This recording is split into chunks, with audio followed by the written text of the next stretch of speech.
Olá, meu nome é Nildo Ferreira e você está na Rota 66 Espiritual. Uma viagem maravilhosa pela Bíblia Sagrada. E hoje o assunto é música. Que estilo musical agrada a Deus?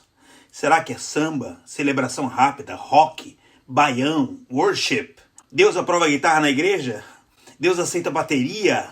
Comente aí, por favor. Bom, mas antes de começar, deixa eu já te pedir, se você ainda não é inscrito no canal, por favor, faça a sua inscrição agora.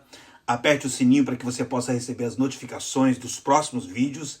Aperte o gostei aqui, querido. Aperta aí, por favor. Vai lá, aperte o gostei ou like, né? Para ajudar a impulsionar o vídeo. E mande esse link para os seus amigos, tá bom? Vamos viajar!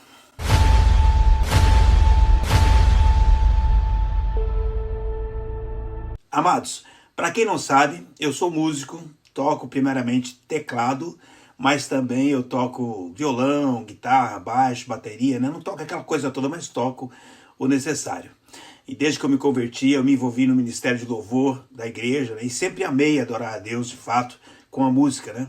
Eu já gravei alguns CDs, já escrevi um livro sobre o ministério de louvor, mas hoje a ideia é ver o que a Bíblia fala sobre música, tá bom? Então a gente vai viajar aprendendo sobre adoração com cânticos, instrumentos na Bíblia Sagrada. E é claro que a Bíblia não fala sobre estilos musicais. Isso tem a ver com a forma que as igrejas entendem que devem louvar a Deus. Tem igreja que só usa órgãos e instrumentos de sopro, tem igrejas que têm grandes corais, tem igrejas que não aceitam bateria, tem aqueles que não gostam de guitarra com pedal de distorção, né? Aqui na América eu conheço muitas igrejas de língua hispana e eles gostam muito de usar pandeiros, danças e o chofar, né? Que eu vou comentar também, tá bom? E tem as igrejas americanas, modernas, as brasileiras também, né? Com essas luzes, com os painéis de LED e tudo mais, tá bom? Mas vamos lá, vamos ver o que a Bíblia fala sobre a música.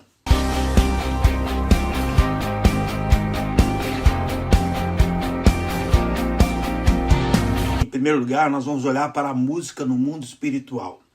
Muitos estudiosos, com os quais eu concordo, enxergam que Lúcifer ou Satanás, nos textos de Isaías 14 e Ezequiel 28, profetas estão falando com reis, mas depois fala de um querubim ungido, né? Então eles entendem que Satanás está nesses textos, né? Ele era belo, perfeito, até que um dia se ensoberbeceu e quis ser igual a Deus, o que levou à queda. Mas a menção desse querubim na viagem de hoje tem uma razão. Em Isaías fala de alaúdes e em Ezequiel fala de tamboris relacionado a esse ser, o que nos leva a pensar que ele tinha uma função ligada à música do céu, né? A gente acaba inferindo que ele era ou um regente de adoração, um líder de louvor, alguma coisa nesse sentido, né? Por isso que existe ressalva quando nós lidamos com música, né? Há sempre aquela ideia de que aquele que lidava com a música nos céus caiu, pode influenciar através da música aqui na terra. Mas isso não é algo que está explícito na Bíblia, ok? É mais uma construção teológica. Mas falando ainda sobre música no ambiente espiritual, nós vemos em Jó, capítulo 38, quando Deus está falando sobre o momento da criação. Ele cita que as estrelas ou os filhos de Deus cantavam.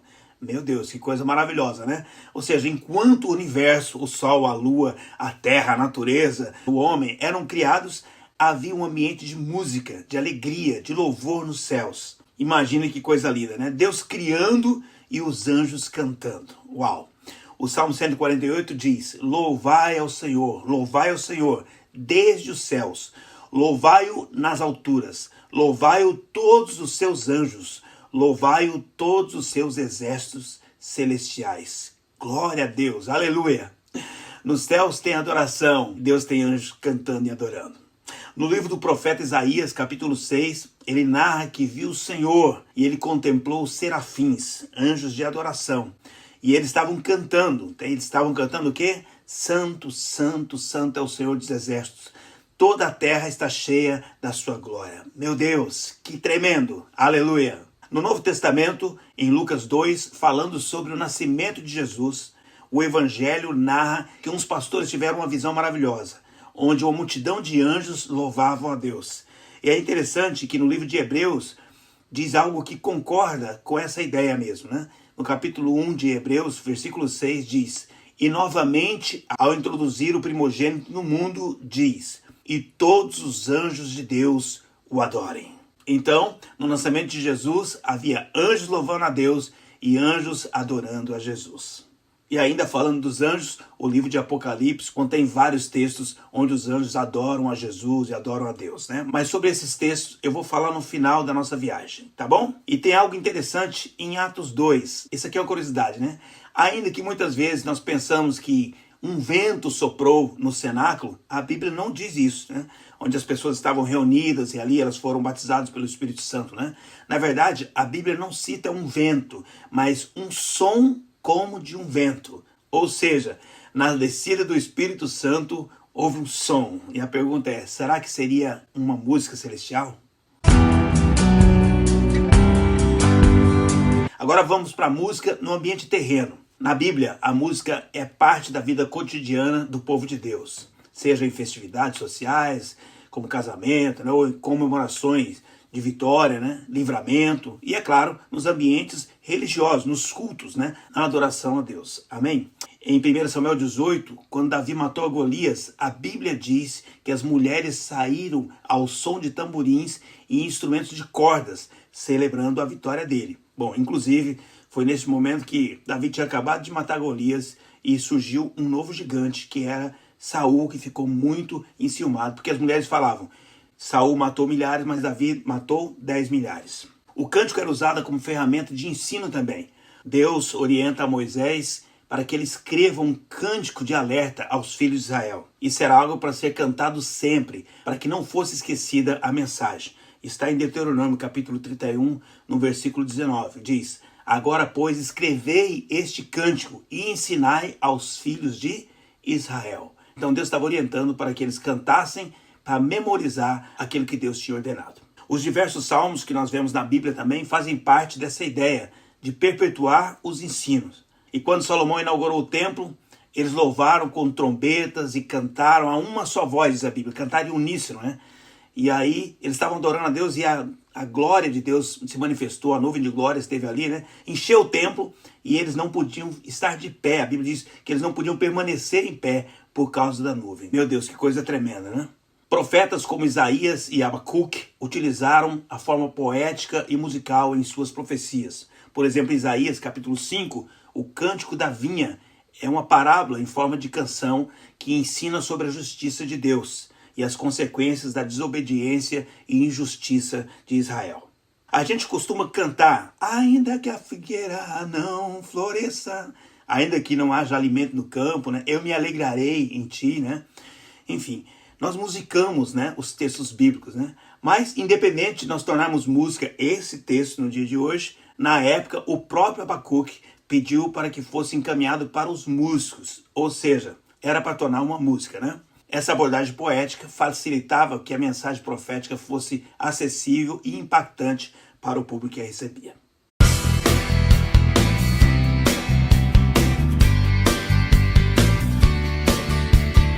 Os auxiliares de Davi. Uau! Jesus tinha 3 discípulos chegados, Davi também tinha seus 3 levitas mais próximos. Era Asaf, Emã e Jedutum. Eles foram levitas notáveis durante o seu reinado, desempenhando papéis essenciais na música e na adoração do templo. Eles eram músicos talentosos e líderes de corais, responsáveis por compor e executar hinos de louvor e gratidão a Deus.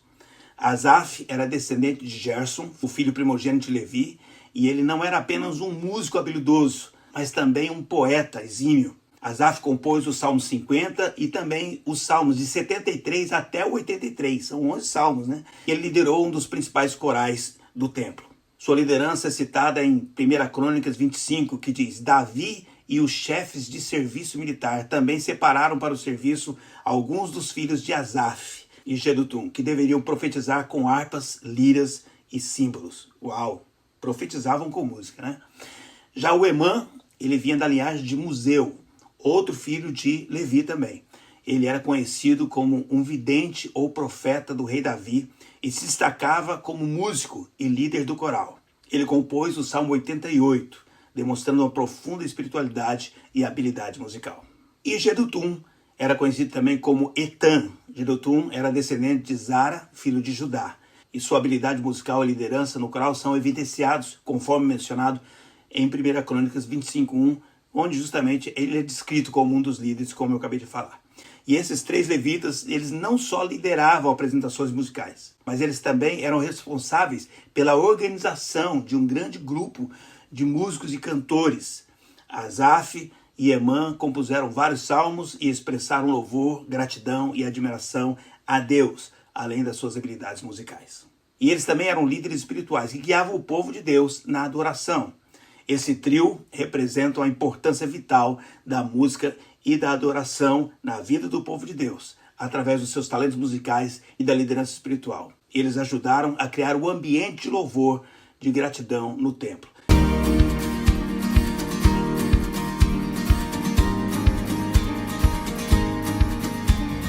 Agora vamos falar sobre instrumentos musicais na Bíblia. Em Gênesis 4, 27, encontramos Jubal, descendente de Caim. Eita! Esse descendente dele era considerado o pai dos que tocam harpa e flauta. Jubal foi considerado o primeiro músico da Bíblia. Depois, nós encontramos em Êxodo 14, Miriam, a irmã de Moisés, como eu tinha citado, com um grupo de mulheres, e todas elas estavam tocando tamborins e dançando.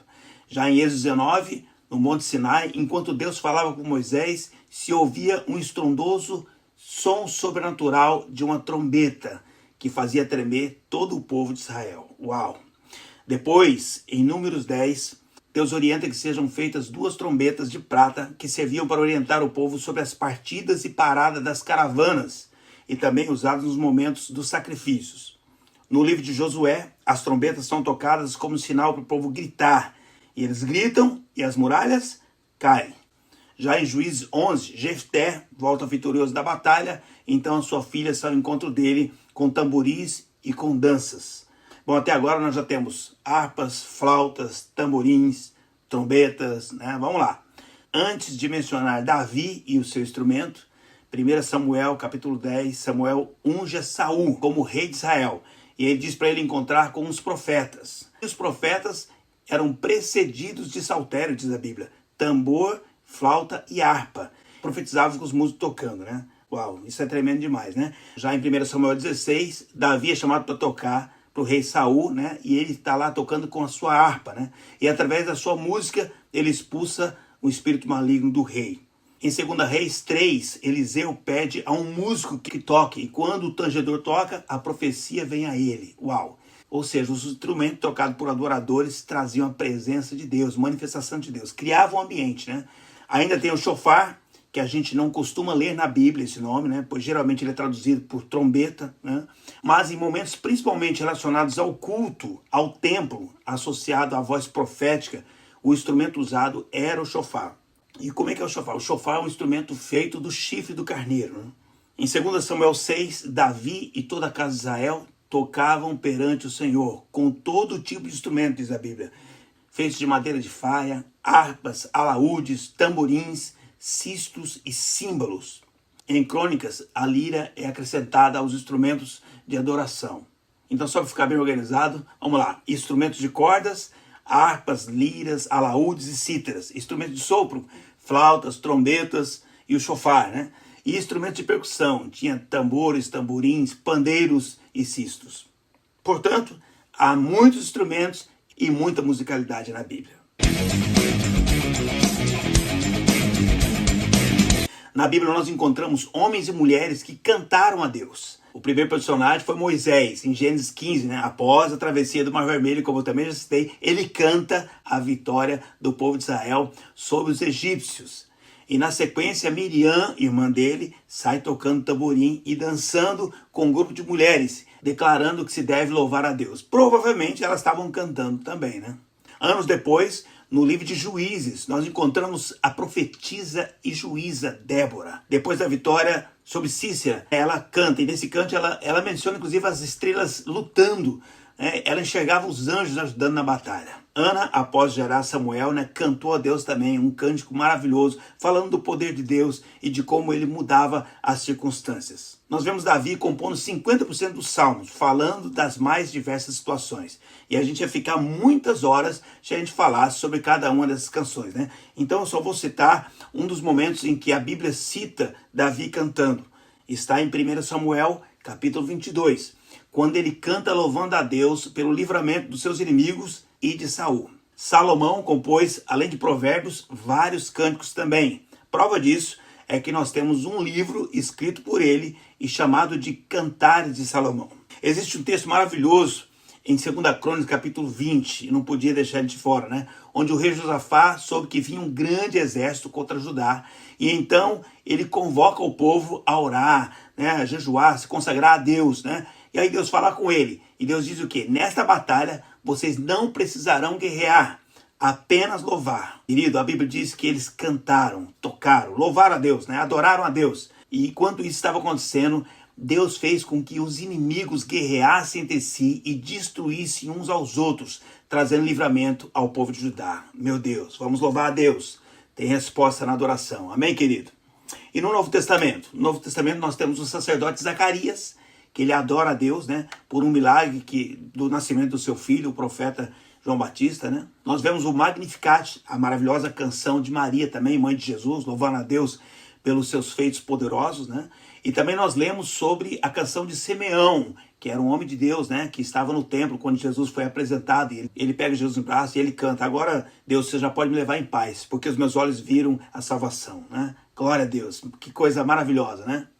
Em Mateus 26, diz que depois da última ceia, talvez você não tinha visto isso ainda, né? Depois da última ceia com seus discípulos, antes de ir para o jardim de Getsemane, né? Jesus cantou um hino com seus discípulos. Era um momento especialmente difícil, você sabe. Jesus sabia o que lhe esperava, né? E aí ele louva a Deus juntamente com seus amados discípulos. Glória a Deus. Amém? E um outro momento bastante especial que envolve pessoas cantando é quando Paulo e Silas estavam presos, né? E a Bíblia diz que perto da meia-noite eles estavam louvando a Deus. E as portas da prisão, né, foram abertas por um terremoto. Que Deus poderoso, né? Paulo fala em Efésios e Colossenses que os irmãos devem cantar, né? Cantar hinos, salmos, cânticos espirituais, né? E o apóstolo Tiago diz o quê? Está alguém contente? Cante louvores. Então, tinha muita gente cantando na Bíblia a Deus. Amém?